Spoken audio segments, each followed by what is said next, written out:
নবীজি মনে করলেন আমি দুনিয়ার জমিন থেকে চিরতরে বিদায় হয়ে যাব। আম্মা জান খাদিজাতুল কুবরা রাদিয়াল্লাহু আনহাকে বলেন, এরে খাদিজা জামিলুনি জামিলুনি, আমার এই চাদর দ্বারা জড়ে ধর, চাদর ধারা জড়ে ধর, আমি মনে হয় দুনিয়া জমিনে আর বাঁচবো না, আমি দুনিয়া জমিন থেকে বিদায় হয়ে যাব। আম্মা জান খাদিজাতুল কুবরা রাদিয়াল্লাহু আনহা বললেন, না নবী না না, আল্লাহকে লাফ আলান্নাহা কাজা, আল্লাহ আপনার সাথে এরকম কোনোদিন ব্যবহার করতে পারেন না, কেননা আপনার উপাধি হলো ইয়াতীমু কাওয়ালি গুলামু কামাওলা। আল্লাহু আকবার বলেন, জোরে বলুন আল্লাহু আকবার। আপনার উপাধি হলো দামি একটা উপাধি আপনার আছে, ইয়াতীমু কাওয়ালি, ইয়াতীমদের আপনি অভিভাবক, আর গোলামদের হলে আপনি জিম্মাদার। আপনার সাথে কোনোদিন আল্লাহ এরকম ব্যবহার করবেন না। নবীর যখন জ্বর এসে গেল, এমন সময় খাদিজা রাদিয়াল্লাহু আনহা আর বসে থাকলেন না, তার ভাই ওরাকা বিন নফলের কাছে যখন নিয়ে যাওয়া হলো, উনি ছিলেন কিতাবের একজন আলেম, তার কাছে যখন নিয়ে যাওয়া হলো, নবীজিকে বললেন, মোহাম্মদ আপনার ঘটনাটি বলুন।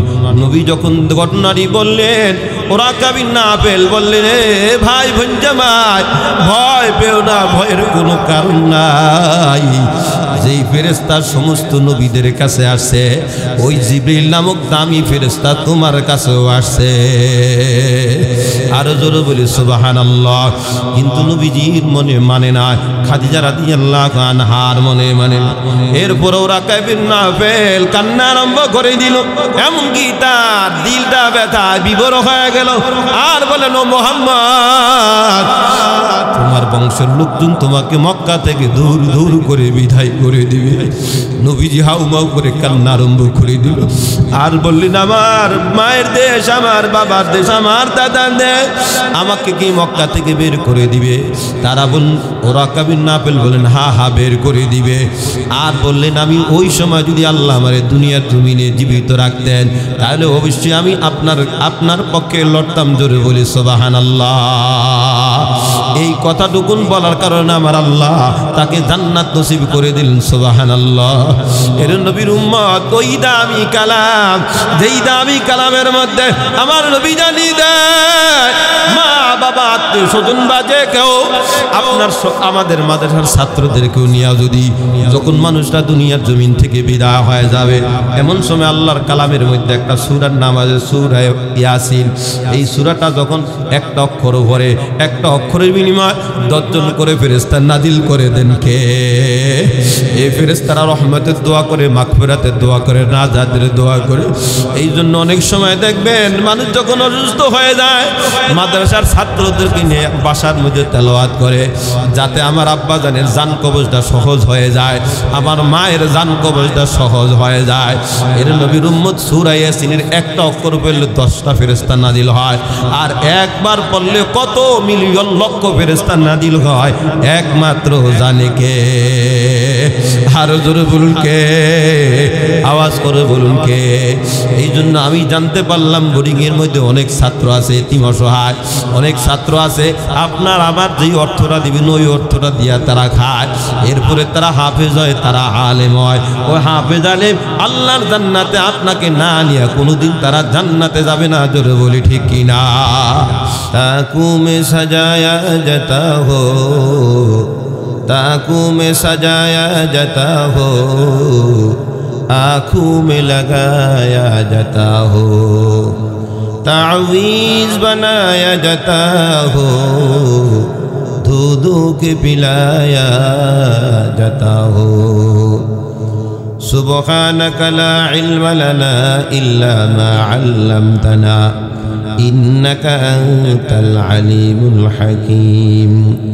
रब्बि इश्रह ली सदरी व यस्सिर ली अमरी वहलुल उक़दतम मिन लिसानी यफ़क़हू क़ौली।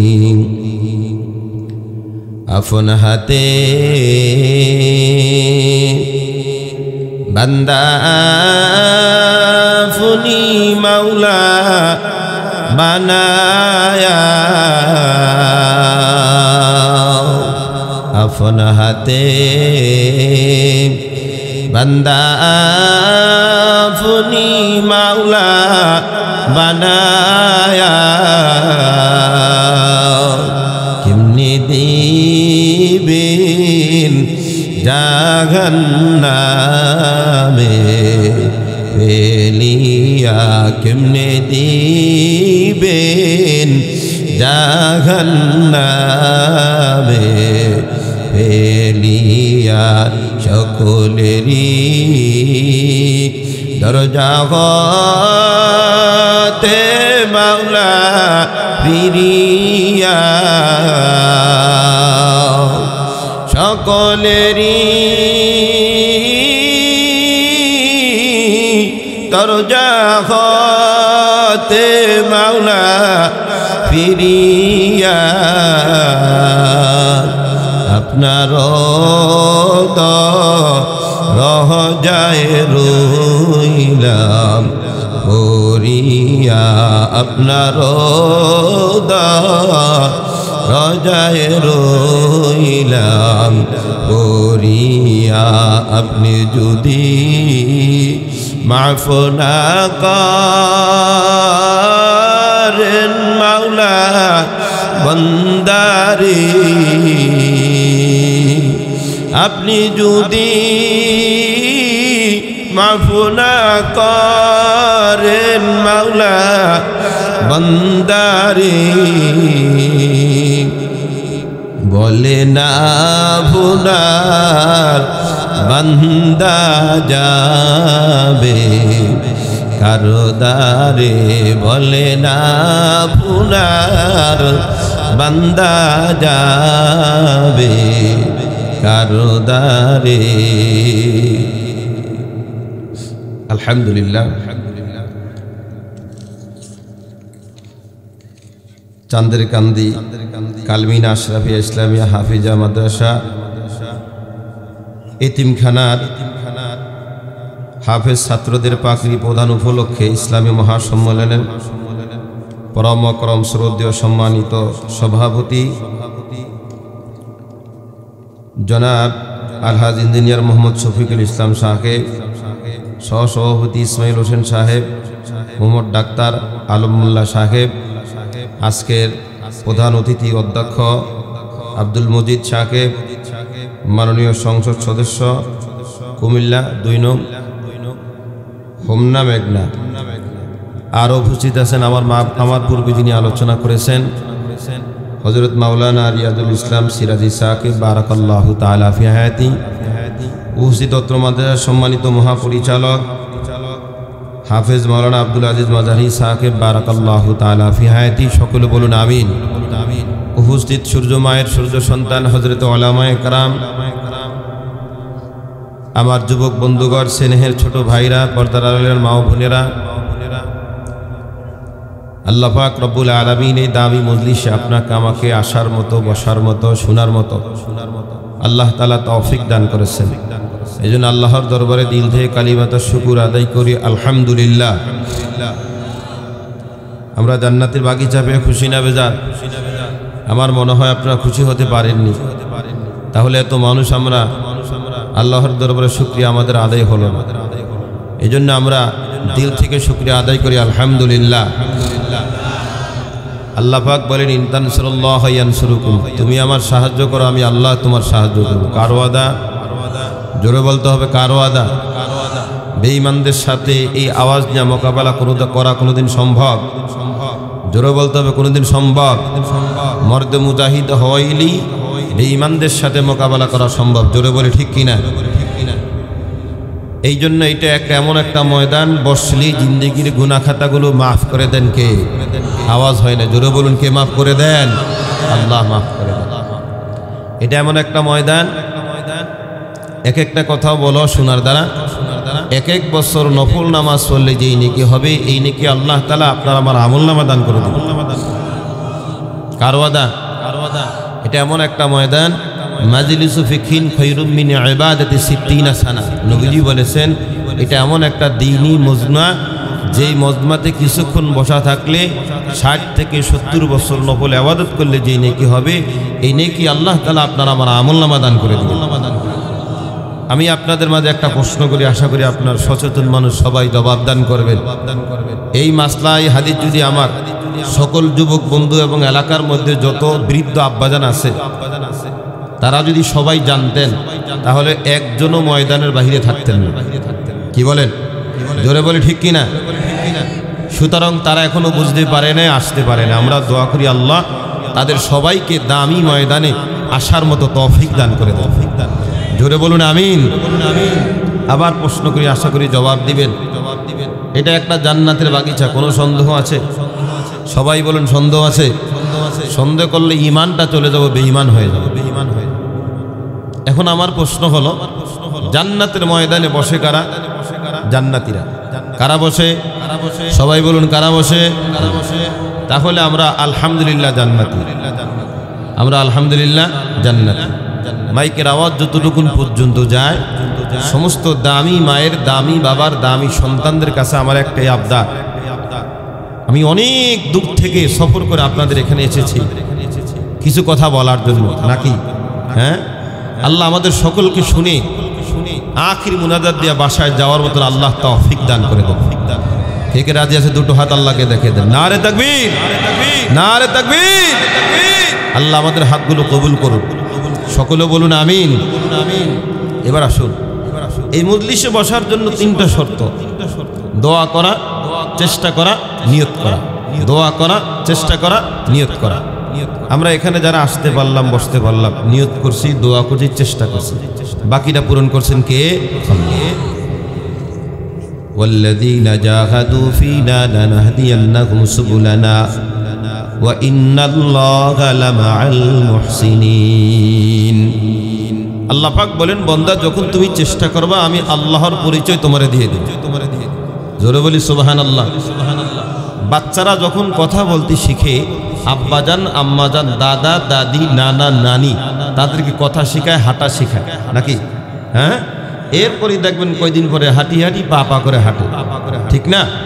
দুনিয়াতে আমাকে এত সুন্দর করে হাঁটা শিখালেন, আমার আব্বাজান, আমার আম্মাজান ভুলতে পারি না যে আল্লাহ আমাকে আল্লাহ শিখালেন, আল্লাহর আমি কোনোদিন ভুলতে, আরো জোরে বলেন ভুলতে। দেখুন, আল্লাহকে পাওয়ার জন্য দামি ময়দানে চলে আসলাম। দোয়া করি আল্লাহর পরিচয় দিয়ে, আল্লাহর পরিচয় নিয়ে আল্লাহ আমাদেরকে বাসায় ফিরার মতো তৌফিক দান করে দেন। আরো জোরে বলুন আমিন। এই জন্য এক একটা কথা বলো শোনার দ্বারা আল্লাহ তাআলা আপনাকে আমাকে এক এক বছর নফল নামাজ পড়লে যেই নেকি হবে, এই নেকি আল্লাহ তাআলা আপনার আমার আমল নামা দান করে দেন। গুনাহের বোঝা নিয়ে যুবক আব্বাজান দামি ময়দানে আসে। কিসের বোঝা? জোরে বলুন কিসের বোঝা? গুনাহের বোঝা। এরপর আল্লাহ পাক বলেন, গুনাহের বোঝাটা তোমার মাথা থেকে আমি আল্লাহ সরায়া নেকের বোঝা আমি আল্লাহ তোমার মাথায় দিয়ে দিই। জোরে বলি সুবহানাল্লাহ।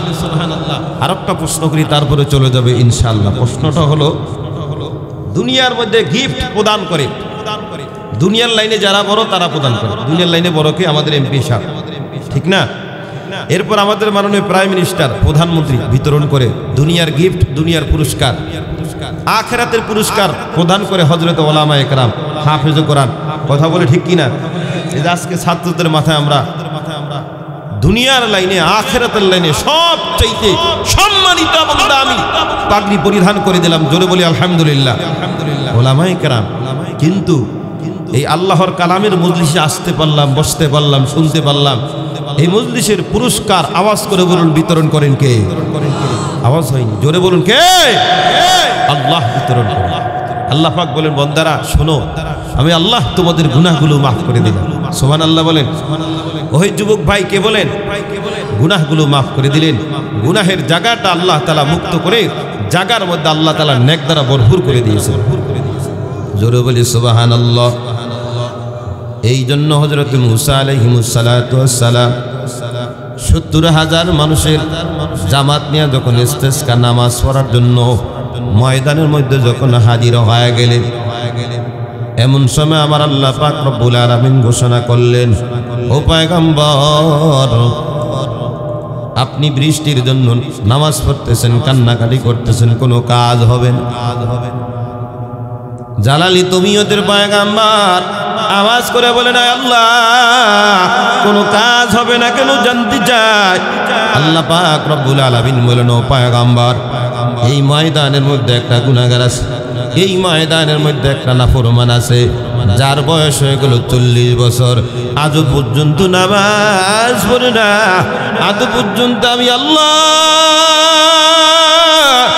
আল্লাহর আল্লাহ বলে ডাক দেয় না, আমি বান্দার গুনাহের কথাগুলো স্মরণ করে না, এবং কি বান্দা আদৌ পর্যন্ত গুনাহের জন্য অনুতপ্ত হয় না, এমনকি আদৌ পর্যন্ত বান্দা গুনাহের জন্য ক্ষমা চায় না, আদৌ পর্যন্ত আমি আল্লাহকে এই কথা বান্দা বলে না, আয় আল্লাহ আপনি আমারে ক্ষমা কইরা দেন, আয় আল্লাহ আপনি আমারে মাফ কইরা দেন।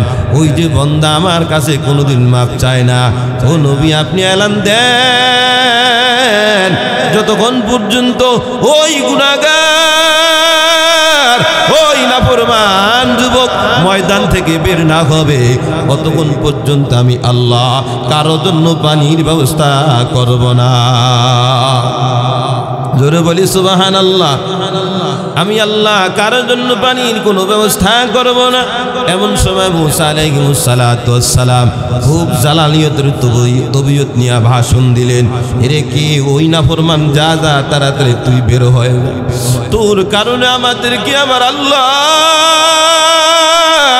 আসমান থেকে পর্যন্ত পানি আমার আল্লাহ বন্ধ করে দিলেন, তোর কারণে পর্যন্ত গবাদি পশুগুলো মারা যায়, তোর কারণে পর্যন্ত মাসুম বাচ্চাগুলো পর্যন্ত মারা যায়, তোর কারণে আমার আল্লাহর গবাদি পশুগুলো পর্যন্ত মারা যায়, খাবারও নাই, পানিও নাই। ও নাফরমান, ময়দান থেকে বের হয়, যা যা তুই তাড়াতাড়ি ময়দান থেকে বের হয়ে যা। এই কণ্ঠের আওয়াজগুলো নাফরমানের কানের মধ্যে যখন চলে গেল, যেই নাফরমান নামাজ পড়ে না, যেই নাফরমান রোজা রাখে না, যেই নাফরমান আমার আল্লাহর একটিবার আল্লাহ বলে ডাক দেয় না, যখন নাফরমানের কর্ণকুহুর আওয়াজটা যখন পৌঁছে গেল, আর এক মুহূর্তের জন্য নাফরমান আর তিনি দেরি করতে পারলেন না, সাথে সাথে বলেন, ইয়া আল্লাহ, এরে মাওলা কারীম আপনি আমারে ক্ষমা কইরা দেন, এরে মাওলা কারীম আপনি আমারে মাফ করে দেন। নবী বলেন, যখন ওই নাফরমানের মুখ থেকে এই কথাটা বের হয়ে গেল, আয় আল্লাহ আপনি আমারে ক্ষমা কইরা দেন, আয় আল্লাহ আপনি আমারে মাফ কইরা দেন, এই কথানের জবান থেকে বের হয়, সাথে সাথে দয়াময় আমার আল্লাহ, মায়াময় আমার আল্লাহ ডাক দিয়া বলেন, যারে গোলাম যা, আমি আল্লাহ তোমার সমস্ত গুনাহ খাতাগুলো মাফ করে দিলাম। আর জোরে বলি সুবহানাল্লাহ। আমার নবী জানিয়ে দেন, মাসুম বাচ্চা মায়ের কাছে যেরকম দুধের জন্য বারবার কান্না করে আর বলে, আম্মা জান আমারে দুধ দেন, আমারে আপনি দুধ দেন, আমি আপনার দুগ্ধ ছাড়া বাঁচতে পারবো না, দুনিয়ার কোনো খাবার আমি সহ্য করতে পারবো না গো আম্মা জান। এইভাবে মাসুম বাচ্চা যেরকম দুধের জন্য মায়ের কাছে ছটফট করে, এমনি ভাবে ওই গুনাহগার ময়দানের মধ্যে হামাগুড়ি দিয়া কান্নার আওয়াজ, আর বলেন, রে মাওলা কারীম, অন্যায় করেছি, দুনিয়ার কেউ দেখে নাই, এমনকি আমার মা জানে না, আমার স্ত্রী পর্যন্ত জানে না, আমারে যদি অন্যায় করেছি জানতো আমারে ঘাড় ধরে বের করে দিত। এখন যদি আমি 70,000 মানুষের মাঝখান থেকে বিদায় হয়ে যাই, আমাকে তো ময়দান থেকে মানুষ বিদায় হইতে দিবে না, তার আগে তো মানুষ আমাকে সবাই ফিরে দুনিয়ার জমিন থেকে বিদায় করে দিবে, আর বলবো তোর কারণে আমাদের পানির কোনো ব্যবস্থা হয় নাই, আমাকে তো ময়দান থেকে বের হইতে দিবে না। এরে মাওলা, 40 বছর পর্যন্ত আপনি আমার গুনাহগুলো গোপন কইরা রাখছেন, দুনিয়ার আপনি কাউরে জানান নাই, আদৌ পর্যন্ত গোপন করে রাখেন, এরে মাওলা আপনি আমারে ক্ষমা কইরা দেন। এইভাবে বান্দা যখন কান্না আরম্ভ করে দিল, সাথে সাথে আমার আল্লাহ সকলের জন্য পানির ব্যবস্থা করে দেন আমার আল্লাহ। পানির ব্যবস্থা করে দেন কে? আর জোরে বলুন কে? আমার আল্লাহ পানির ব্যবস্থা করে দেন। মুসা আলাইহিস সালাম রাগান্বিত হয়ে বলেন, আয় আল্লাহ, এখনো পর্যন্ত নাফরমান ময়দান থেকে বের হয় নাই, আপনি সবার জন্য কেন পানির ব্যবস্থা করে দিলেন?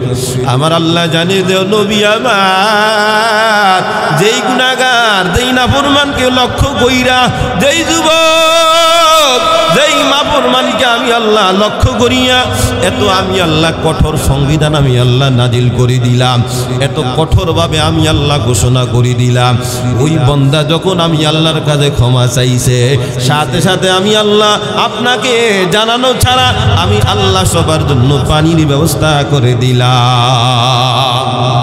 আর জোরে বলি সুবহানাল্লাহ, আওয়াজ করে বলি সুবহানাল্লাহ।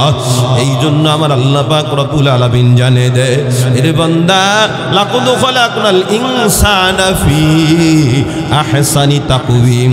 আল্লাহ পাক বলেন, হে যুবক, হে আব্বা জানেরা ভালো করে বুঝবেন, হে আম্মা জানেরা ভালো করে বুঝবেন, আমার আল্লাহ জানি দেন, আমি আল্লাহ তোমারে জাহান্নামের জন্য বানাই নাই, আমি আল্লাহ তোমারে জান্নাতের জন্য বানাইছি।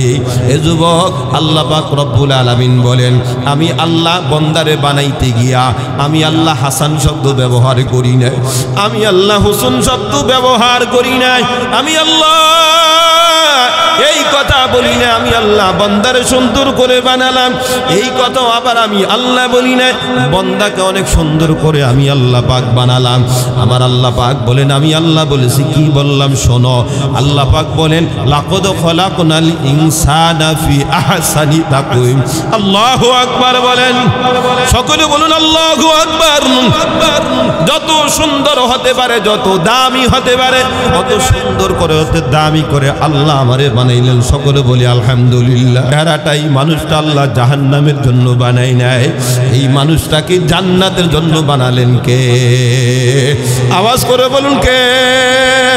মুহাব্বতের সাথে ডাক দিয়ে বলুন কে? দামি করে আল্লাহ আপনাকে আমাকে বানালেন, জাহান্নামের জন্য বানান নাই, আল্লাহ আপনাকে আমাকে জান্নাতের জন্য বানাইছেন। এই জন্য আখির মুনাজাতের রাত্র, শেষ রাত্র, গভীর রজনীত কাদার রাত্র, জানি না কার গুনাহগুলো মাফ হয়া আল্লাহ জান্নাতের মেহমান হয়ে যায়। এই জন্যই তো দামি ময়দানের আহ্বান করা হয়েছে, জোরে বলি ঠিক কিনা? এই জন্য এই ময়দানটার তো দাম। গুনাহগার যখন গুনাহের পূজা নিয়া যখন ময়দানে বসে, আল্লাহ বন্দারে এমনটা মাফ কইরা দেন, এমনটা মাফ কইরা দেন। বলে আল্লাহ বন্দারে কেমন মাফ কইরা দেন? এই যে কিছুক্ষণ আগে মায়ের গর্ভ থেকে একটা সন্তান আসছে, কোনো গুনাহ নাই, এরকম মাসুম বাচ্চার মতন আমার আল্লাহ ওই বন্দাকে নিষ্পাপ বানায়া দামি ময়দান থেকে বিদায় করে দেন কে? আর জোরে বলুন কে করে দেন? এই জন্য দামি ময়দানে আসলাম, তওবা করার জন্য আসলাম, আর কাদার জন্য আসলাম, আখিরাতকে সাজানোর জন্য আসলাম। জোরে বলি ঠিক কিনা? আওয়াজ করে বলি ঠিক কিনা? ও যুবক, শুনতে পেলাম, এই যে পোস্টারের মধ্যে পেলাম, অনেক মানুষ কুয়েত প্রবাসী, সৌদি প্রবাসী, বিভিন্ন জায়গার প্রবাসী, আবার অনেক বাইরে এখানে আছেন, কয়দিন পরে আবার বিদেশে চলে যাবেন। জোরে বলি ঠিক কিনা? কিন্তু আপনি কখনো ভাবছেন এমন একটা সময় চলে আসবে আপনাকে আমাকে দেখার মতন কেউ নাই? জোরে বলি ঠিক কিনা? এই যে কিছুদিন হয়ে গেল, কুয়েত প্রবাসী একজন ভাই বাংলাদেশে আসার পর বিবাহ করেছেন, মাত্র 2 মাস সংসার করার পরে হজ উমরা করার জন্য যখন মক্কাতুল মুকাররমায় চলে গেলেন, কাজ করতেছেন আর তওয়াব করতেছেন, তওয়াব করা অবস্থা আল্লাহ পাকের বান্দা দুনিয়ার জমিন থেকে বিদায় হয়ে গেল। ইন্না লিল্লাহি ওয়া ইন্না ইলাইহি রাজিউন। আজ পর্যন্ত আম্মা জানের চোখের পানি শেষ হয় নাই, আব্বা জানের চোখের পানি শেষ হয় নাই। স্ত্রী স্বামী স্বামী করে কান্নার আওয়াজ, বোনেরা পর্যন্ত ভাই ভাই করে কান্নার আওয়াজ, ভাইরা ভাই ভাই করে কান্নার আওয়াজ। আর বলে, ভাই কই যে তুমি বিদায় হয়ে গেলা, আর তোমাকে দেখার সুযোগ হইল না গো আব্বা জানো ভাইরা। এমন একটা সময় আসার আগে আগে আমার আল্লাহ আপনাকে আমাকে দামি হওয়ার তৌফিক দান করে দেন। সকলে বলুন আমিন, আর জোরে বলুন আমিন। আমার গেল বছর মাহফিল ছিল আপনার এই যে কুমিল্লার মধ্যে। আমি যখন চিটাগাং রুট ছিলাম, হঠাৎ করে গাড়িগুলো বন্ধ হয়ে গেল, আর দেখলাম শুধু কান্নার আওয়াজ, শুধু কান্নার আওয়াজ। তাড়াতাড়ি আমি যে হালতে ছিলাম ওই হালত ওখান থেকে বিদায় হয়ে গেলাম। দ্রুত দৌড়ে দিলাম, আমার সাথে আরো কয়েকজন ওলামায়ে কেরাম ছিল, সবাই চলে গেছে। যায়া দেখলাম আল্লাহ পাকের বান্দারা আরেক জায়গায় কাজ করার জন্য রওনা হয়ে গেল। স্ত্রীকে বলি, রে বিবি আমার, কাজ করে বিকালবেলা যখন বাসায় যাব পর্যাপ্ত পরিমাণ সংসারের জন্য খাবার নিয়ে আসবো। এই কথা বলে বাসা থেকে বিদায় হয়ে গেছে। আর মাসুম বাচ্চাগুলোরে বলে, ও বাবারা শোন, আমি তো কিছুক্ষণ পরে আবার তোমাদের জন্য মজা নিয়ে আসবো।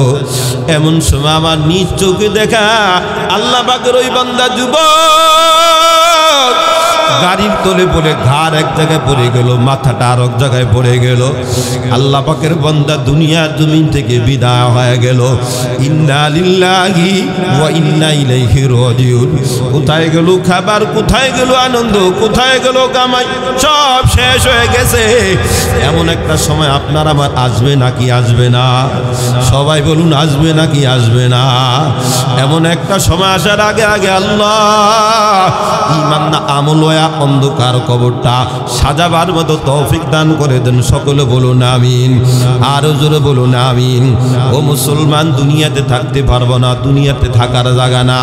এই দুনিয়ার মধ্যে আমার আল্লাহ আপনার আমার হাজার হাজার মানুষের সামনে আপনার আমার এই যে দুইজন এই মাদ্রাসার ছাত্রকে দুনিয়ার জমিনে যে পাগড়ি পরিধান করানো হলো, আখিরাতের জমিনে আল্লাহ দামি পাগড়ি পরিধান করান। সকলে বলুন আমিন, আরো জোরে বলুন আমিন। আপনারা জানেন ৪৪তম ইসলামী মহাসম্মেলন, তার মানে প্রতি বছর মাদ্রাসা থেকে হাফেজে কোরআন আলেম বের হয়। জোরে বলি আল্লাহু আকবার, আরো জোরে বলি আল্লাহু আকবার। এটা হলো আপনাদের এলাকার গৌরব, ঠিক কিনা বলুন? জোরে বলি ঠিক কিনা? এই যে আমাদের যুবক বন্ধুদের, আমাদের আব্বা জানেন, আমাদের মায়ের চোখের পানির ফসল হলো মাদ্রাসা। জোরে বলি ঠিক কিনা? আমি আপনাদের কাছে একটা ওয়াদা রাখি, ওয়াদাটা হলো আপনারা আমাকে অবশ্যই প্রতিশ্রুতি দিবেন, মৃত্যু পর্যন্ত মাদ্রাসা আল্লাহ আমাদেরকে ধরে রাখার মতো তৌফিক দান করে দেবেন। সকলে বলুন আমিন। কারণ শোনেন, মসজিদ না থাকলে কোনো সমস্যা নাই। আবারও বলি, মসজিদ না থাকলে কোনো সমস্যা নাই, কিন্তু মাদ্রাসা থাকলে সমস্যার কোনো অভাব নাই। ঠিক? এই যে আলহামদুলিল্লাহ দেখেন, দুইটা ছাত্র পাগড়ি নিলেন। মসজিদ যদি না থাকে কোনো সমস্যা নাই, দুইটা ছাত্র যেদিকে যাবে এরা হাফেজ হলো, আলেম হবে, হাজার হাজার মসজিদ মাদ্রাসা আল্লাহ দুনিয়ার জমিনে কায়েম করে দিবে। জোরে বলে ঠিক কিনা? ইমাম না থাকলে ছাত্ররাই ইমাম। ঠিক? তা শুন, এই ছাত্রগুলো যেরকম মানুষ হলো, আমি আমার সন্তানকে প্রকৃত মানুষ করব ইনশাআল্লাহ। রাজি আছো তো ইনশাআল্লাহ? আপনার সন্তানকে আপনি সুশিক্ষায় শিক্ষিত বানাবেন। আপনার সন্তানকে আমি হাতে ধরে বলে যাই, আমি আপনার আব্বা জানের আম্মা জানের পায়ে ধরে বলে যাই, আপনার সন্তানকে আপনি কুশিক্ষায় শিক্ষিত বানাবেন না। রাজি আছি ইনশাআল্লাহ? আসুন, সুশিক্ষা শিক্ষিত করলে কি লাভ, আর কুশিক্ষা শিক্ষিত হলে কি লাভ? দুইটা জিনিস উদাহরণ টানে আখিরি মুনাজাত দিয়ে চলে যাবে ইনশাআল্লাহ। আসুন আগে আসি কুশিক্ষা। যেরকম জাতির সামনে আসিফ মাহতাব স্যার একজন শিক্ষিত মানুষ, প্রফেসর, উনি প্রতিবাদ করেছেন। একটা বইয়ের মধ্যে লেখা আছে শরীফ শরীফার নামে গল্প। এই শরীফ শরীফার নামে গল্পের মাধ্যমে আমার আপনার ছেলে মেয়েকে নাস্তিক মুরতাদ বানায়, সমকামিতা বানায়। আওয়াজ করে বলি নাউজুবিল্লাহ, আরো জোরে বলি নাউজুবিল্লাহ। আসুন, ট্রান্সজেন্ডার যেটাকে বলা হয়, 18 বছর পর্যন্ত একটা ছেলে ছিলেন পুরুষ, হঠাৎ করে বলে আমি নারী হয়ে গেলাম বা আমি মহিলা হয়ে গেলাম। জোরে বলি নাউজুবিল্লাহ। কিভাবে হলো? পুরুষের নারীদের বেশভূষা, নারীদের জামা কাপড় ইত্যাদি পছন্দ করলো, পড়তে শুরু করে দিল। রাসূল বলেছেন, কোনো পুরুষ যদি নারীদের পোশাক পরিধান করে হারাম, নারীরা যদি আবার পুরুষের পোশাক পরিধান করে তাও হারাম। কার ওয়াদা? একটু জোরে বলুন না, কার ওয়াদা? আমি এত দূর থেকে এসেছি, আমার প্রতিদিন প্রোগ্রাম আপনাদের দোয়ায়। আমি যদি কথা বলতে তাহলে আপনারা বলতে পারবেন কিনা? হ্যাঁ, জিকির হবে ইনশাল্লাহ। কি কন? একটা জিকির হলো আল্লাহর জন্য, আরেকটা হলো বন্দার জন্য, দোনোটা হবে। আপনারা অসন্তুষ্ট হবেন না, জিকির হবে। তাহলে আমি কথা বললাম, আপনারা পারবেন কিনা ইনশাল্লাহ? সময় দিবেন তো? আসুন। অথচ নারীরা পুরুষরা নারীদের বেশভূষা পছন্দ করা, আপনার পোশাক পরিধান করা হারাম। কারো আদা, জোরে বলুন না, কারো আদা সর্বসম্মতিক্রমে হারাম। যখন আসিফ মাহতাব স্যার জাতির সামনে প্রকাশ্যে দিবালোকে যখন আপনার প্রতিবাদ করেছেন, শুনেন, সমস্ত বিশ্বের নাস্তিকরা এক হয়ে গেল, মুক্তাতে এক হয়ে গেল। আজ দুঃখের বিষয় হলো আমার যুবক বন্ধুরা আজ পর্যন্ত বাংলার জমিনে এক হতে পারে না। জোরে বলে ঠিক কিনা? আওয়াজ করে বলে ঠিক কিনা? এজন্য আমি বলি, নাস্তিকরা এক হয়ে গেছে, আমরা টুপিওয়ালারা এক হয়ে যাম। আমরা সমস্ত মুসলমানের সন্তানরা যখন এক হয়ে যাব, তখন আমরা স্লোগান দিব, একটা একটা নাস্তিক ধর ধইরা ধইরা জবাই কর। ঠিক কিনা? জোরে বলতে হবে ঠিক কিনা? ঠিক কিনা? প্রতিবাদ যদি না করা হয়, নাস্তিকরা মাথা চাড়াতে উঠছে, আর বন্ধ হবে না। ঠিক?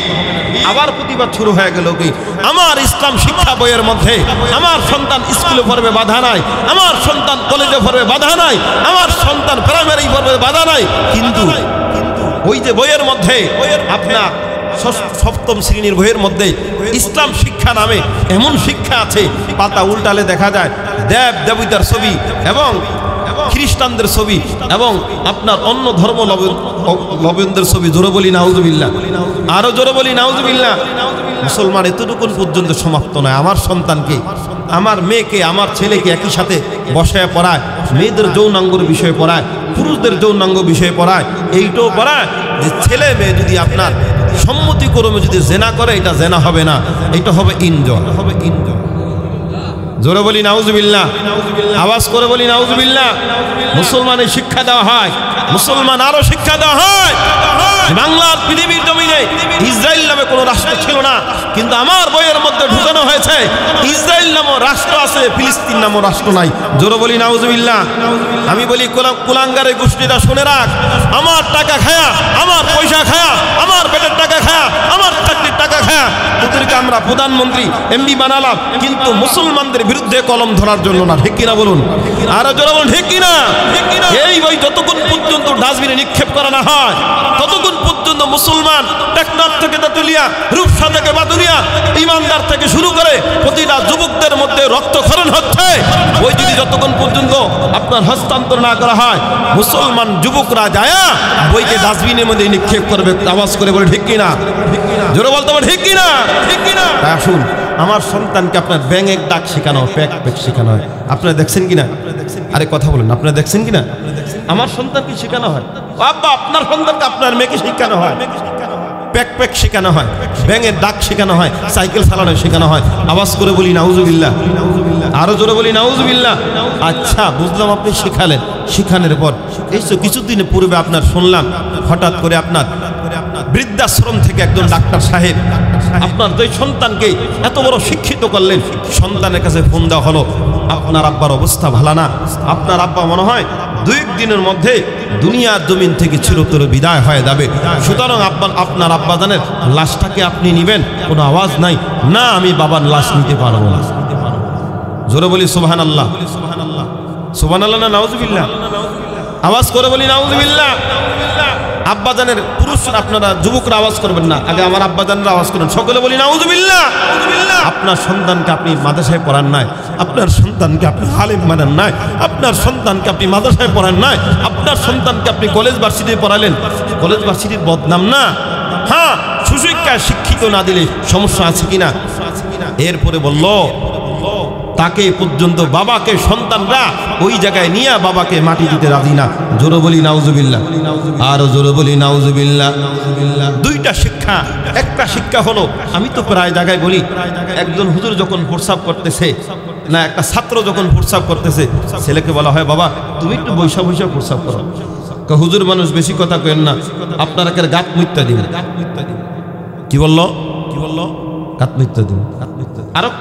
আরেক জায়গায় ওই হুজুর যখন আরেক জায়গায় প্রস্রাব করতেছেন, তাকে দেখলেন একটা ছাত্র পিছনে দাঁড়িয়ে আছে, তাকে একটা রুমাল নিয়ে দাঁড়িয়ে আছে, মেসো আপনার ঢিলা টিস্যু নিয়ে দাঁড়িয়ে আছে। তখন মনটা বড় হয়ে গেল, জিজ্ঞাসা করলো, ও সন্তান, এই শিক্ষা তোমাকে কে শিখালো? আল্লাহর কালামের আদর্শ হয়ে আমাকে এই শিক্ষা আমার উস্তাদ এই মাদ্রাসায় দান করেছে। জোরে বলি সুবহানাল্লাহ, আওয়াজ করে বলি সুবহানাল্লাহ। এই জন্য বললাম মুসলমান, নাস্তিকরা এক হয়ে গেছে, আমরা সমস্ত মুসলমান এক হয়ে যাব ইনশাআল্লাহ। জোরে বলুন ইনশাআল্লাহ। আমরা আলেমদের সাথে হাত মিলাই আমরা এক হয়ে যাব, তাহলে বাংলার জমিনে কোনো নাস্তিক মুরতাদ ইসলাম এবং মানবতার বিরুদ্ধে বিপক্ষে কলম ধরতে পারবো না। ঠিক? জোরে বলো ঠিক। বলে হুজুর আমরা মোল্লারাই তো এক নাই। আসলে কথাটা একেবারে অবাস্তব বলেন না, বাস্তব বলছেন।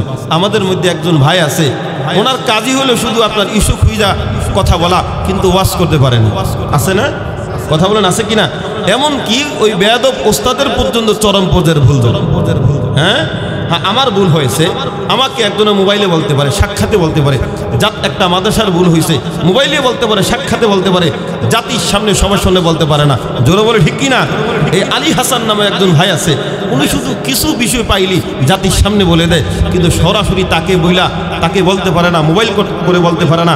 আমি বলি আপনি সকল কিছু বাদ দিয়া যখন সমস্যাটা যেই জায়গায় হয়েছে ওই জায়গায় যখন বলেন, আস্তে সমাধান হয়ে যাবে। সম্মানিত হাজিরিন, এই জন্য বললাম আমরা মুসলমানরা এক হয়ে গেলে, আলেমরা এক হয়ে গেলে, বিশ্বের কোনো নাস্তিক মুরতাদ আমাদের দিকে চোখ তেরা করে তাকাবার অবকাশ আর জন্য অবকাশ নাই। এই জন্য আল্লাহ পাক রব্বুল আলামিন বলেন, ইকরা বিসমি রাব্বিকাল্লাযী খালাক। পড়ো তোমার প্রভুর নামে যিনি তোমাকে সৃষ্টি করেছেন কে? আর জোরে বলুন কে? যিনি আপনাকে আমাকে সৃষ্টি করেছেন। ও যুবক ভাই, ভালো করে বুঝবেন, দিলটা একটু নরম করে দেন। ইবনে আব্বাস রাদিয়াল্লাহু আনহু জানিয়ে দেয়, আল্লাহর ভয়, জাহান্নামের আগুনের ভয়। যার চোখ থেকে মশার পাকা পরিমাণ চোখের পানি পড়বে, ওই চোখের উপরে জাহান্নামের আগুন হারাম করে দিবেন কে? আর জোরে বলুন কে? এটা কেমন কিতাব, যেই কিতাবের সম্মাননা পাগড়ি আজ আমার আপনার সন্তানের মাথায় আমরা পরিয়ে দিলাম, যার কারণে আমি দেখতে পেলাম প্রায় আব্বাজানের চোখ থেকে পানিগুলো মনে হয় যেন পড়তেছে। আর মনকে বুঝায়, মন এমন একটা কোরআনওয়ালার বাবা যদি হতে পারতাম, আমিও ধন্য হয়ে যেতাম, আমার স্ত্রীও ধন্য হয়ে যেত। জোরে বলি ঠিক কিনা? রে মুসলমান যুবক, ভালো করে বুঝবেন, বাংলার জমিনে একটা সন্তানের নাম হল হাফেজ সালেহ আহমদ তাকরিম। আমারও তো মন চায় তার পায়ের ধুলা নিতে, আমারও তো মন চায়। ওই সন্তানটা তো দামি, এত দামি, ওই সন্তান গোটা বিশ্বকে দেখিয়ে দিলেন আল্লাহর কালামের এত দাম, এত দাম। বাংলার জমিনের দাম কোনো বিশ্বের মধ্যে কেউ দেখাইতে পারে না। একমাত্র হাফেজ কোরআনরা বাংলাদেশকে চ্যাম্পিয়ন করে দেখাছে। জোরে বলে ঠিক কিনা? আওয়াজ করে বলে ঠিক কিনা? এই জন্য মুসলমান, আল্লাহ পাক রব্বুল আলামিন বলেন, আলিফ লাম মিম যালিকাল কিতাবু লা রাইবা ফীহি হুদাল লিল মুত্তাকিন। জোরে বলি আল্লাহু আকবার। এটা এমন কিতাব যার মধ্যে কোনো সন্দেহ নাই। ওই মজলিসে যারা বসবে একমাত্র কেবলমাত্র তাদেরকে দামি বানাবেন কে? আল্লাহ কেমন দামি বানায় একটু সামনে আসুন। আল্লাহ পাক রব্বুল আলামিন বলেন, এই কালাম আল্লাহ পাক বলেন, আমি আল্লাহ ইন্না আরাদনাল আমানাতা আলাস সামাওয়াতি ওয়াল আরদ ওয়াল জিবাল ফাআবাইনা আন ইয়াহমিলনাহা ওয়া আশফাকনা মিনহা ওয়া হামালাহাল ইনসান ইন্নাহু কানা যুলুমান জাহুলা। আমার আল্লাহ আসমানকে বললেন, আসমান তুমি আমার কালাম গ্রহণ করো। একটা কোরআন শরীফ নিয়ে আসেন। আল্লাহ আসমানকে বললেন, তুমি আমার কালাম গ্রহণ করো। জমিনকে বললেন, হে জমিন তুমি আমার কালাম গ্রহণ কর। পাহাড়কে বললেন, হে পাহাড় আমার কালাম গ্রহণ কর। আসমানও গ্রহণ করে নাই, জমিনও গ্রহণ করে নাই, পাহাড়ও গ্রহণ করে না। যুবক ভাই একটু আমার দিকে ভালো করে তাকান। বেশিক্ষণ কিন্তু আপনাদের মাঝে আমি আলোচনা করব না। আসমানও গ্রহণ করে না, জমিনও গ্রহণ করে নাই, পাহাড়ও গ্রহণ করে নাই। প্রশ্ন হতে পারে কেন গ্রহণ করে না? ফাআবাইনা আইয়াহমিলনাহা ওয়া আশফাকনা মিনহা। তারা একসাথে জবাব দিলেন, ও আল্লাহ আমরা আপনার কালামের ভার আমরা সহ্য করতে পারবো না। আল্লাহু আকবার বলি। আপনার কালামের ওজন আমরা সহ্য করতে পারবো না, কারণ আমার আল্লাহ যে যেটাকে হালাল বলেছেন ওই অনুযায়ী আমরা চলতে পারবো না, আল্লাহর কালাম যেটাকে হারাম বলেছেন ওই অনুযায়ী আমরা চলতে পারবো না। এই জন্য তারা একটা জবাব, আল্লাহ আপনার কালামের ওজন আমরা সহ্য করতে পারবো না। এর যুবক ভাই, আমি তোমাদের হাতে ধরে বলি যাই, পায়ে ধরে বলি যাই, অবহেলা করিও না। আমি দেখতে ভাই, ভালো কাগজে যখন ছাপানো হয় মাত্র 750 গ্রামের ওজন, নর্মাল কাগজে ছাপা হলে 500 গ্রামের ওজন, আর নর্মাল কাগজে ছাপা হলে 400 গ্রামের ওজন। না না, ভুল কথা, ভুল থিওরি। 700 আর 500 আর 400 গ্রামের ওজন না। আল্লাহ পাক বলেন এটা এমন কালাম, এটা এমন ওজনওয়ালা কালাম, আমি আল্লাহ পাহাড়ের উপর যদি নাজিল করতাম পাহাড় সম্পূর্ণ ধসে যেত। আল্লাহু আকবার বলেন, আর জোরে বলি আল্লাহু আকবার।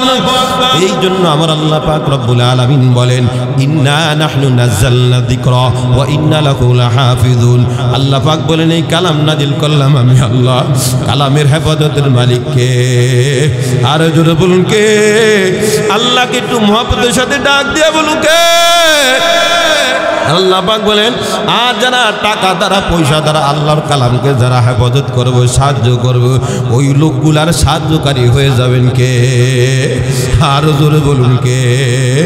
এর নবীর উম্মত দেখেন পাথরওয়ালা দিলটা মোমের মতো নরম হয়ে যায় কিভাবে? এক ব্যক্তির নাম হলো আল্লাহর নবীর এখনো পর্যন্ত সাহাবী হয় না, যার নাম হলো তুফাইল ইবনে আমর দাওসী রাদিয়াল্লাহু আনহু। তুফাইল ইবনে আমর বড় একজন কবি ছিলেন, বড় একজন লেখক ছিলেন, বড় একজন দার্শনিক ছিলেন। যখন ওই বান্দা মক্কার জমিনে আসলো, তার বন্ধুরা আবু জেহেল, উতবা, সাইবা সবাই তাকে বারবার বুঝাইলেন না না, মুহাম্মদের কাছে যাওয়া যাবে না, কারণ মুহাম্মদের কাছে যাইলে একজন মানুষ ফিরে আসতে পারে না। তুফাইল ইবনে আমর দাওসী রাদিয়াল্লাহু আনহু বলেন আমি ভয় পেয়ে গেলাম, না জানি আমার কি হয় না হয়, আমি বড় ভয় পেয়ে গেলাম। এরপরে বললেন না না, আমার কোনো সমস্যা হবে না, কারণ আমি একজন লেখক, আমি একজন কবি, আমি একজন দার্শনিক, চাইলে মুহাম্মদ আমাকে ধোঁকা দিতে পারবে না। জোরে বলি নাউজুবিল্লাহ। এই জন্য কানের মধ্যে তুলা দিলেন, অন্য রাওয়ায়াতে পাওয়া যায় কানের মধ্যে এইভাবে আঙ্গুলকে ঢুকিয়ে দিলেন যাতে করে মুহাম্মদের কণ্ঠের তেলাওয়াতের আওয়াজ তার কানের মধ্যে যেন না যায়।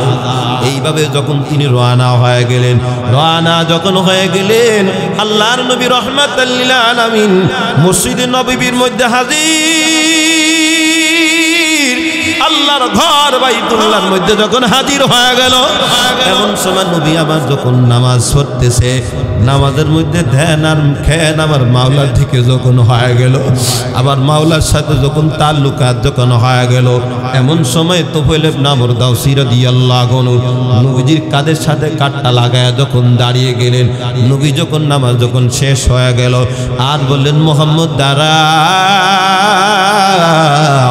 এই কথা বলার পর নবী তাক যখন দাঁড়িয়ে গেলেন আর বললেন ও মুহাম্মদ, আমার কওমের লোকজন বলে তোমার কথা শুনলে মানুষ তোমার ধর্মের দিকে চলে যায়, পূর্বের ধর্মের লোকজন আর তারা কোনোদিন থাকে না। নবীজির দিলের মধ্যে বড় ভয় চলে আসছে। ও যুবক, নবীর দিলের মধ্যে বড় মায়া মমতা চলে আসলো, নবীর দিলের মধ্যে বাত ভাঙার ঢেউ শুরু হয়ে গেল। নবীজি বলেন আমি উম্মতের জন্য বারবার দোয়া, আর আমার উম্মত আমার বিরুদ্ধে কি প্রমাণ প্রোপাগান্ডা ছাড়া, জোরে বলি ঠিক কিনা? এরপর নবী কষ্ট কিন্তু ওপেন করে নাই। নবী বলেন ভাই আয় আয় আয়। নবীজি তাকে হাত ধরে ঘরের মধ্যে যখন নিয়ে গেলেন, নবীজি ভালো করে বসলেন। তুফাইল ইবনে আমর দাওসী রাদিয়াল্লাহু আনহু ওনাকেও ভালো করে বসালেন। বসানোর পর নবীজি বললেন এইতে আমি এখন বলতেছি তুমি শোনো। নবীজি বললেন আমার সাথে সকলে বলুন আউযু বিল্লাহি মিনাশ শাইতানির রাজিম, বিসমিল্লাহির রহমানির রহিম। সবাই কুল হুয়াল্লাহু আহাদ আল্লাহুস সামাদ লাম ইয়ালিদ ওয়া লাম ইউলাদ ওয়া লাম ইয়াকুল লাহু কুফুয়ান আহাদ, বিসমিল্লাহির রহমানির রহিম।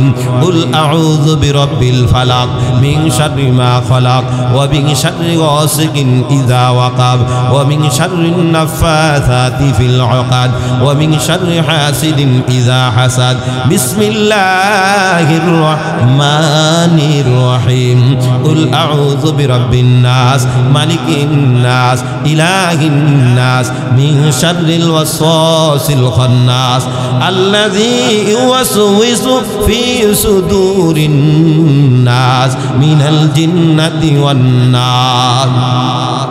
যখন এই তিনটা সূরা যখন পাঠ করে শোনালেন এমন সময় তোফাইল ইবনে আমর দাওসী রাদিয়াল্লাহু আনহু হাওমাও করে কান্না আরম্ভ করে দিল আর বলেন নবীজি গো আল্লাহর কালাম এত সুন্দর না জানি আমার মাওলা কত বড় সুন্দর। আল্লাহু আকবার বলেন আল্লাহর কালাম এত সুন্দর না জানি আমার মাওলা কত বড় সুন্দর। ও নবী আর আমি বরদাস্ত করতে পারি না, কারণ আপনি ভালো করে জানেন আমি একজন কবি, আমি একজন লেখক, আমি একজন দার্শনিক। আমি আল্লাহর কালামের এত সুন্দর মিল দেখা কুল আউযু বিরাব্বিল ফালাক মিন শাররি মা খালাক কুল আউযু বিরাব্বিন নাস মালিকিন নাস নাস নাস কত সুন্দর মিল মিনাল জিন্নাতি ওয়ান নাস। আল্লাহ পাকের বান্দা চিৎকার দিতে শুরু করে দিলেন আর বলেন নবীজি গো তাড়াতাড়ি আমারে পড়িয়ে দেন লা ইলাহা ইল্লাল্লাহু মুহাম্মাদুর রাসূলুল্লাহ আশহাদু আল্লা ইলাহা ইল্লাল্লাহু ওয়া আশহাদু আন্না মুহাম্মাদান আবদুহু ওয়া রাসূলুহু। কালিমা পড়ে যখন মুসলমান হয়ে গেলেন আর বলেন নবী আমার জন্য দোয়া করুন, আল্লাহ যেন আমার একটা নিদর্শন বানিয়ে দেয়।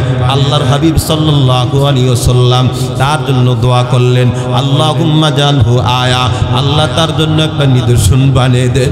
নবী আমার দোয়া করতে দেরি হয়, সাথে সাথে দয়াময় আমার আল্লাহ মায়াময় আমার আল্লাহ তার কপাল মোবারকের মধ্যে আসমানি আলো আসমানি বাতি লাগতে কোনো দেরি হয় না। আর জোরে বলি সুবহানাল্লাহ। এবার তোফাইল ইবনে আমর দাওসী রাদিয়াল্লাহু আনহু বলেন ও নবী গো এই আলো বা এই লাইট যদি আমার কপাল মুবারকের মধ্যে থাকে আমার বংশের লোকজন তারা বলবে ওই যে তোফাইল ইবনে আমর মুহাম্মদের ধর্মে যাওয়ার কারণে তার চেহারা উল্টে গেল। না না না, এই আলো আমার চেহারার মধ্যে প্রয়োজন নাই, পুরা বডির মধ্যে আল্লাহ যেন স্থানান্তর করে দেয়। নবীজি আবার যখন দোয়া করলেন স্থানান্তর হয়ে গেল। এবার মার কাছে যায় বলে আম্মা জান কালিমার তাড়াতাড়ি গলায় পরিধান করুন, কালিমার মলা গলায় লাগান। আম্মা জান বললেন লা ইলাহা ইল্লাল্লাহু মুহাম্মাদুর রাসূলুল্লাহ। বাবার কাছে চলে গেলেন আব্বা জান তাড়াতাড়ি কালিমা পড়েন। বাবাও বললেন লা ইলাহা ইল্লাল্লাহু মুহাম্মাদুর রাসূলুল্লাহ। আদরের বিবির কাছে যখন চলে গেল আর বলে বিবি আমার আয়া তাড়াতাড়ি কালিমার গলা লাগাও, তাড়াতাড়ি কালিমার মালাটা গলায় লাগায় দাও। স্ত্রীও বলল লা ইলাহা ইল্লাল্লাহু মুহাম্মাদুর রাসূলুল্লাহ। তিনজন যখন কালিমা পড়ে মুসলমান হয়ে গেল এরপরে কওমের লোকজনের কাছে চলে গেলেন আর বললেন আপনারা সবাই বলেন লা ইলাহা ইল্লাল্লাহু মুহাম্মাদুর রাসূলুল্লাহ, কিন্তু কওমের লোকজন কেউ কালিমা পড়ে না। দিলের মধ্যে ভয় চলে আসছে, ভয় করা যায়। এবার আবার ভাত ভাঙ্গা ঢেউ নিয়া চোখের পানিগুলো নিয়া বুকের মধ্যে ব্যথা নিয়া নবীর কাছে হাজির আর বলে নবী আমার মা কালিমা পড়ে মুসলমান হয়ে গেল, এমনকি আমার আব্বা জান আমার সহধর্মিনী পর্যন্ত মুসলমান হয়ে গেল, কিন্তু আমার লোকজন কালিমা পড়ে মুসলমান হয় না। ও নবী আপনি দোয়া করেন আল্লাহ যেন হেদায়েতের মালাটা গলায় লাগায় দেয়। নবীজি আবার তাদের হেদায়েতের জন্য দোয়া কইরা তোফাইল ইবনে আমর দাওসী রাদিয়াল্লাহু আনহুকে যখন পাঠালেন, এইবার যখন দাওয়াত দেয় সবাই একসাথে বলতে শুরু করে দিল আশহাদু আল্লা ইলাহা ইল্লাল্লাহু ওয়া আশহাদু আন্না মুহাম্মাদান আবদুহু ওয়া রাসূলুহু। জোরে বলি সুবহানাল্লাহ। পরে জিকির করলাম, দিলের মধ্যে একটা স্বাদ পাইছেন সবাই? কথা মনে বুঝেন না? সবাই স্বাদ পাইছেন? আচ্ছা, দুই রকম বললে বুঝবে না কে। নিশিরাহিতে কারবাসি বাহাজে কালো বে মিল না হইলে, কালো বে মিল না হইলে মনের আশা পূরণ হবে না গো মাওলা। নিশিরাহিতে কারবাসি বাহাজে। মাশাআল্লাহ মাশাআল্লাহ। হ্যাঁ, ওই তো আল্লাহ একটা তাল উঠতে গেছে না শরীরে? কোনটা মজা পাইছেন? এটা মজা না আগেরটা মজা? আরে জোর বলুন, কোনটা মজা? আল্লাহ আল্লাহ রাসূল বলেছেন, যার দিলে জিকির আছে তার দিল জিন্দা, যার দিলে জিকির নাই তার দিল মুর্দা। জোরে বলে ঠিক কি না? ঠিক কি না? যে নিশি রাইতে কার বাঁশি বাজে, এরকম সারা রাত যদি নিশি রাইতে আপনার বাঁশি বাজে যদি জিকির করা হয়, একটা সওয়াব হবে। আপনার সচেতন নাগরিক, আলহামদুলিল্লাহ, এই যে মাদ্রাসার এলাকার আপনার সচেতন মানুষ, আপনারা যুবক ভাইরা, আপনারাই বলুন, কোনো সওয়াব হবে? জোরে বলুন, কোনো সওয়াব হবে না। আর আল্লাহকে দিল দিয়া মা দিয়া যখন একবার ডাক দিবেন, আল্লাহ পাক বলেন, বান্দা তোর ডাকে 70 বার জবাব দান করেছি আমি আল্লাহ। আর জোরে বলি সুবহানাল্লাহ, আওয়াজ করে বলি সুবহানাল্লাহ। কার ওয়াদা? আর জোরে বলুন, কার ওয়াদা? আল্লাহর ওয়াদা। তাহলে যে কোনো মুহূর্তে যে কোনো পরিস্থিতি আল্লাহকে যখন দিলের থেকে ইখলাস থেকে যখন ডাক দিব, আল্লাহ পাক বলেন, আমি আল্লাহ তোমার ডাকে 70 বার জবাব দান করেছি। আরো জোরে বলি সুবহানাল্লাহ, আওয়াজ করে বলি সুবহানাল্লাহ। এই জন্য আল্লাহ পাক রব্বুল আলামিন পড়ো, আমি আমার সন্তানকে পড়বো, আপনিও পড়বেন ইনশাআল্লাহ। হুজুর সাল্লাল্লাহু আলাইহি ওয়াসাল্লাম যখন 40 বছর যখন বয়স হয়ে গেল, এমন সময় নবী আমার হেরার গুহার মধ্যে হেরার গুহার মধ্যে যখন হাজির হয়ে গেল, আসমান জমিনের মাঝামাঝি, ভালো করে খেয়াল করবেন, আসমান জমিনের মাঝামাঝি স্বর্ণের একটা চেয়ার নিয়া বারবার ডাক দেয়, ইয়া মুহাম্মদ। কেমন আওয়াজ, কেমন মায়া, ইয়া মুহাম্মদ। ডানে আওয়াজ ইয়া মুহাম্মদ, বামে আওয়াজ ইয়া মুহাম্মদ, সামনে আওয়াজ ইয়া মুহাম্মদ। নবী বলেন, বারবার দামি চেয়ারের মধ্যে মুহাম্মদ মুহাম্মদ বলে ডাক দেন, আসুন কাছে আসুন, আমি আপনার সাথে কথা বলি, আপনিও আমার সাথে কথা বলেন। আল্লাহু আকবার বলেন। 40 বছর যখন বয়স হয়ে গেল, ওহী যখন আগমন করবেন, এই জন্য কোরআনের প্রথমুখী হলো সূরা ফাতিহা। একাধিক রাওয়া আছে প্রথমুখী হলো সূরা, এই যে আপনার সূরা ইকরা। হুজুর সাল্লাল্লাহু আলাইহি ওয়াসাল্লামকে, ও নবীর উম্মত, দেখুন আল্লাহর কালাম কাকে বলা হয়। হুজুর সাল্লাল্লাহু আলাইহি ওয়াসাল্লামকে জিবরিল আমিন আলাইহিমুস সালাতু ওয়াস সালাম একবার জোরে চাপ দিয়ে বললেন, ও মুহাম্মদ পড়েন। নবী বলেন, মা নবী করি, আমি পড়তে পারি না। আবার যখন চাপ দিলেন, নবী বলেন, আমি পড়তে জানি না। আবার যখন চাপ দিলেন, নবী বলেন, আমি পড়তে জানি না। এইভাবে 2 বার যখন চাপ দিলেন, 3 বার যখন আবার যখন চাপ দিলেন, এইভাবে জোরে সরে যখন চাপ দিলেন, নবীজি বলেন, আমি পড়তে পারি না। 2 বার বললেন, আমি পড়তে জানি না। মা নবী করিম, আমি পড়তে জানি না, আমি পড়তে জানি না। 3বার কেন বললেন, আমি পড়তে পারি না? অর্থাৎ আল্লাহর কালামে হযরত জিবরিল আমিন আলাইহিস সালাতু ওয়াস সালাম নিয়ে আসেন। ওই যে জিবরিল আমিনের এত চাপ, নবীজি চাপ কিন্তু সহ্য করতে পারে। 3বার যখন চাপ দেয়, আর বললেন, নবী পড়েন। আল্লাহ পাকের রহমত আর মাগফিরাত যখন সব নাজিল হয়ে গেল, এমন সময় হুজুর সাল্লাল্লাহু আলাইহি ওয়াসাল্লাম পড়তে শুরু করে দিলেন, ইকরা বিসমি রাব্বিকাল্লাযী খলাক, খলাকাল ইনসানা মিন আলাক, ইকরা ওয়া রাব্বুকাল আকরামুল্লাযী আল্লামা বিল কলাম, আল্লামাল ইনসানা মা লাম ইয়ালাম। একসাথে 5 আয়াতে কারিমা পর্যন্ত পড়ে ফেলেছে। আর জোরে বলি সুবহানাল্লাহ। ও নবীর উম্মত, ভালো করে বুঝবেন। এরপরে হুজুর সাল্লাল্লাহু আলাইহি ওয়াসাল্লাম অসুস্থ হয়ে গেল, পুরো শরীরের মধ্যে জ্বর চলে আসছে। জ্বর যখন চলে আসছে, নবীজি মনে করলেন, আমি দুনিয়ার জমিন থেকে চিরতরে বিদায় হয়ে যাব। আম্মা জান খাদিজাতুল কুবরা রাদিয়াল্লাহু আনহাকে বলেন, এরে খাদিজা, জামিলুনি জামিলুনি, আমার এই চাদর দ্বারা জড়ে ধর, চাদর ধারা জড়ে ধর। আমি মনে হয় দুনিয়া জমিনে আর বাঁচবো না, আমি দুনিয়া জমিন থেকে বিদায় হয়ে যাব। আম্মা জান খাদিজাতুল কুবরা রাদিয়াল্লাহু আনহা বললেন, না নবী না না, আল্লাহকে লাফ আলান্নাহা কাজা, আল্লাহ আপনার সাথে এরকম কোনোদিন ব্যবহার করতে পারেন না, কেননা আপনার উপাধি হলো ইয়াতিমু কাওয়ালি গুলামু কামাওলা। আল্লাহু আকবার বলেন, জোরে বলুন আল্লাহু আকবার। আপনার উপাধি হলো দামি একটা উপাধি আপনার আছে, ইয়াতিমু কাওয়ালি, ইয়াতিমদের আপনি অভিভাবক, আর গোলামদের হলে আপনি জিম্মাদার। আপনার সাথে কোনোদিন আল্লাহ এরকম ব্যবহার করবেন না। নবীর যখন জ্বর এসে গেল, এমন সময় খাদিজা রাদিয়াল্লাহু আনহা আর বসে থাকলেন না।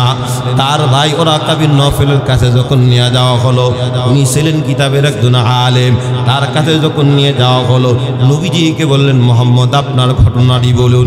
নবী যখন ঘটনাটি বললেন, ওরাকা বিন নফল বললেন, এ ভাই ভঞ্জামাই, ভয় পেও না, ভয়ের কোনো কারণ নাই। যেই ফেরেশতা সমস্ত নবীদের কাছে আসে, ওই জিবরিল নামক দামি ফেরেশতা তোমার কাছেও আসছে। আরো জোরে বলি সুবহানাল্লাহ।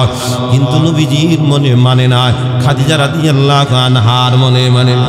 এরপর ওরাকা বিন নফল কান্না আরম্ভ করে দিল, এমনকি তার দিলটা ব্যথা বিবর হয়ে গেল।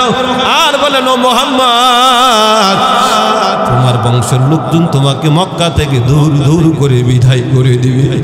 নবীজি হাউমাউ করে কান্না আরম্ভ করে দিল।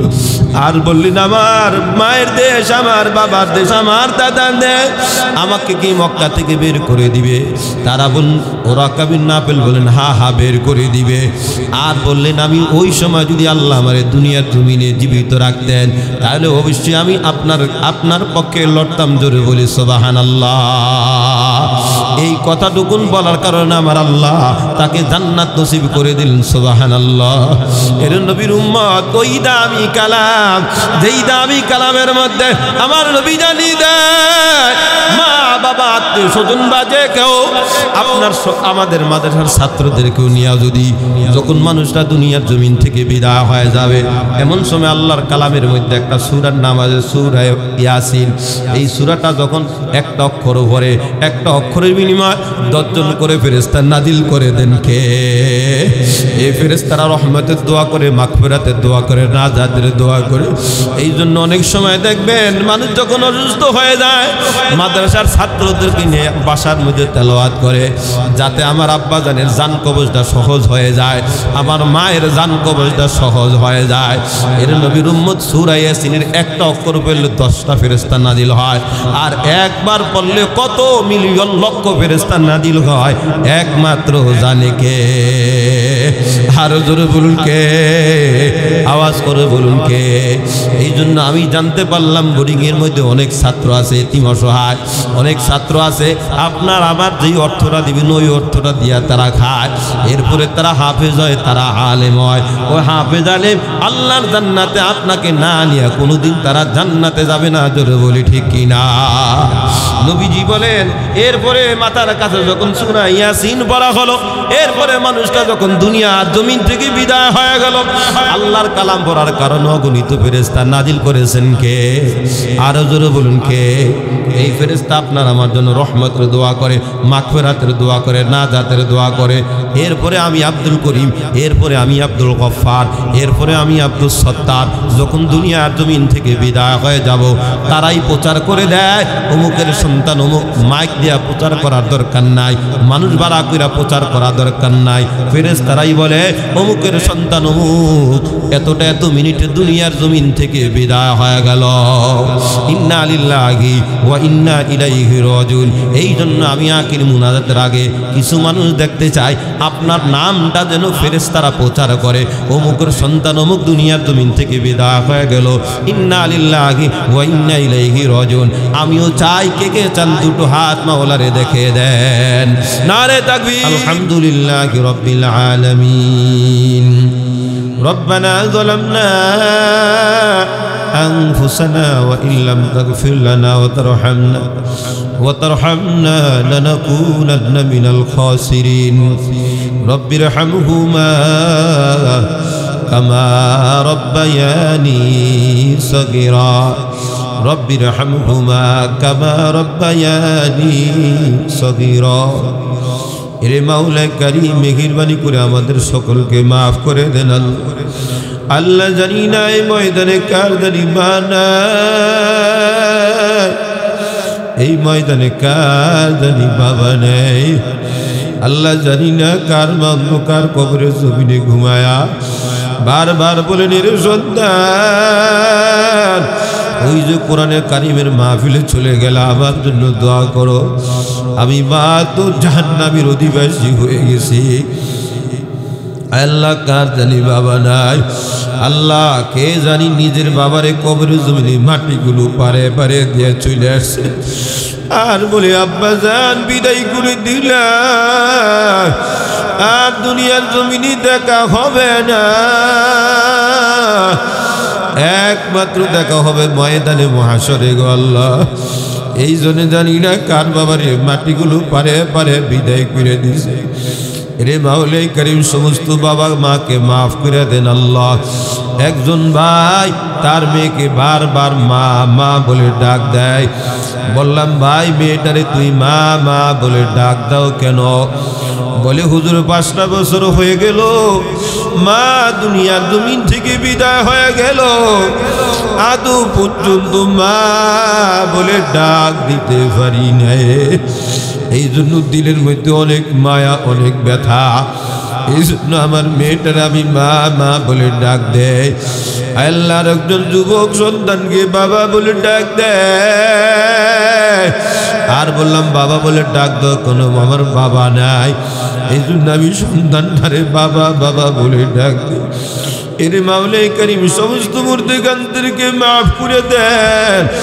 আল্লাহ তাদের কবরগুলোকে জান্নাতের বাগিচা দান করে দেন আল্লাহ প্রতিনিয়ত মৃত্যুর সংবাদ শোনা যায় প্রতিনিয়ত মৃত্যুর সংবাদ শোনা যায় এরে মাওলাই করিম হঠাৎ মৃত্যু থেকে মাফ করে দেন আল্লাহ আল্লাহ হঠাৎ মৃত্যু থেকে মাফ করে দেন আল্লাহ আল্লাহ ওই কথা যখন মনে পড়ে যায় আর থাকতে পারি না রে আল্লাহ মা দুনিয়া জমিন থেকে বিদায় হয়ে গেল বাবাও দুনিয়ার জমিন থেকে বিদায় হয়ে গেল গাড়িতে ছিল মাত্র 3 বছরের বাচ্চা বাচ্চার কোনো সমস্যা হয় না হাজার হাজার মেয়েরা তারে মা মা বলে ডাক দেয় মেয়ের কান্না বন্ধ হয় না হাজার হাজার পুরুষ মেয়েটাকে মা মা বলে ডাক দেয় তারপর কান্না বন্ধ হয় না মেয়েটা বারবার কাঁদে আর বলে আমার মায়ের মতন কেউ নাই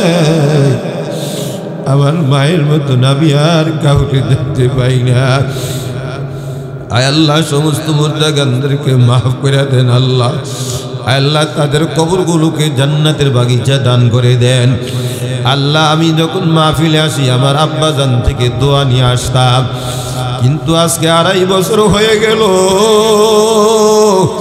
আদৌ পর্যন্ত দোয়া নিয়ে আসতে পারি না কবর জিয়ারত করে চোখের পানিগুলো বিদায় নিয়ে চলে আসি আর আব্বা জানকে যেই দিন স্বপ্নে দেখি ওই দিন রাত্র আর দিন আর ঘুমাইতে পারি না রে মাওলাই করিম সমস্ত মুর্দেগানদেরকে মাফ করে দেন আল্লাহ তাদের কবরগুলোকে জান্নাতের বাগিচা দান করে দেন আল্লাহ আল্লাহ অনেক বৃদ্ধ আব্বা জান পর্যন্ত মায়ের জন্য কাঁদে বাবার জন্য কাঁদে আল্লাহ সকলকে মাফ করে দেন হায়াতের মধ্যে বরকত দান করে দেন আল্লাহ আল্লাহ এই মাদ্রাসার মুহতামিম সাহেব হুজুরের আব্বা আল্লাহ দুনিয়ার জমিন থেকে বিদায় হয়ে গেছে আল্লাহ আব্বা জান জমিন দিয়ে গেছেন আল্লাহ বাবা জানের কবরখানা জান্নাতের বাগিচা দান করে দেন আল্লাহ বাবা জানের কবরখানা জান্নাতের বাগিচা দান করে দেন আল্লাহ আজ জাতির সামনে 2টা ছাত্রকে পাগড়ি প্রদান করা হয়েছে এরে আল্লাহ ছাত্রদেরকে কি যুগ শ্রেষ্ঠ আলেম হাফেজ বানিয়ে দেন আল্লাহ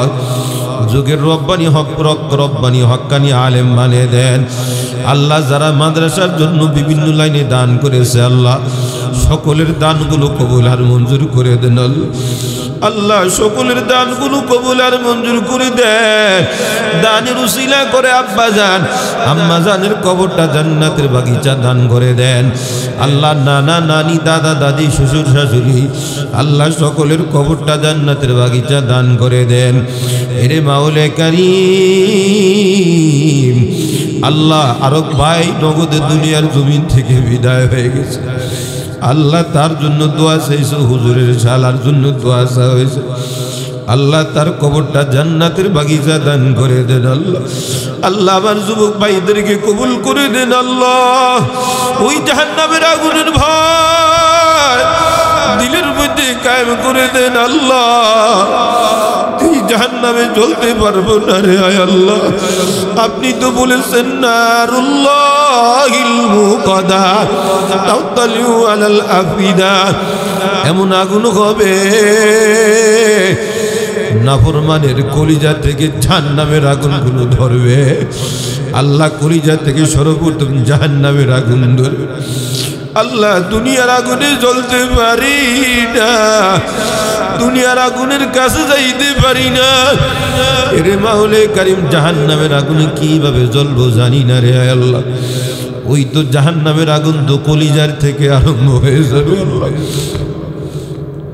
এরপরে নাফরমানের চামড়াগুলো যখন গইলা গইলা যাবে আল্লাহ আবার নতুন করে আবার আগুন দিবেন। এরপরে আবার নাফরমানের চামড়াগুলো গলে যাবে, আল্লাহ নতুন করে আবার আগুন দিবেন, আবার চামড়া গলে যাবে, আবার আগুন দিবেন। এরপর আল্লাহ নিজে বলেন ফাযুকু ফালান নাযিদাকুম ইল্লা আযাবা। ও নাফরমান ভোগ কর, দেখ আমার আযাব আর গজব কত মজা লাগে, আমার আযাব আর গজব কত স্বাদ লাগে। এরে মাওলা কারীম ওই জাহান্নামের আগুনে জ্বলতে পারবো না। ও হোমনার এলাকার যুবক ভাই ও আব্বা জানেরা আল্লাহর দরবারে কাঁদো। আল্লাহ পাক বলেন আমি আল্লাহ গুনাহগুলো ক্ষমা করে দেওয়ার জন্য তৈয়ার।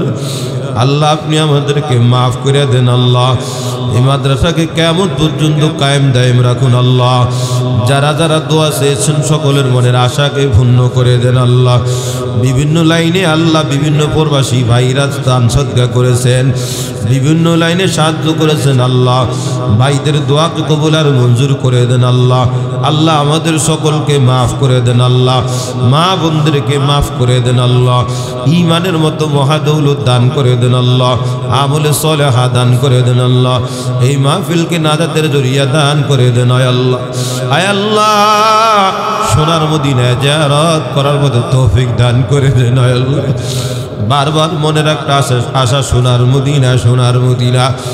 আল্লাহ আমাদের সকলকে যাওয়ার মতো তৌফিক দান করে দেন।